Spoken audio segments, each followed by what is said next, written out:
Uncle আমরা যদি কোনো ছেঁড়া টাকা দেই, হ্যাঁ 1000 টাকা যদি ছেঁড়া দেই, তাহলে আপনারা আমাদেরকে কত টাকা ভালো দিবেন?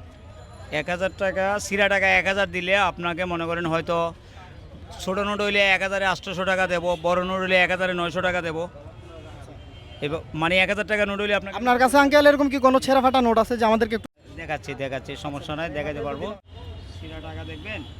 একটু কাছে আসলে হ্যাঁ আঙ্কেল একটু ছেঁড়া নোটগুলো দেখান, মানে যেগুলো দিয়ে আপনি টাকা দেন, মানে কতটুকু পর্যন্ত ছেঁড়া চলবে?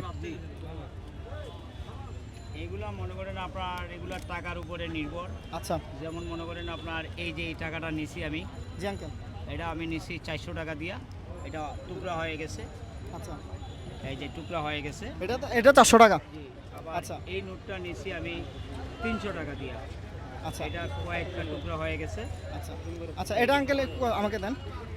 দেখেন দর্শক, মানে কি পরিমাণ ছেঁড়া ফাটা নোট এখানে চলে। আঙ্কেল নেই আপনাদের যদি এরকম অরিজিনাল নোট, অবশ্য নকল নোট তো চলবে না না, আপনারা অরিজিনাল নোট যদি আপনারা থেকে থাকে এরকম ছেঁড়া ফাটা, তাহলে অবশ্যই আঙ্কেলের কাছে নিয়ে আসবেন। ইনশাআল্লাহ আঙ্কেল থাকলে আপনাদেরকে চেঞ্জ করে ভালো টাকা দিয়ে দিবে।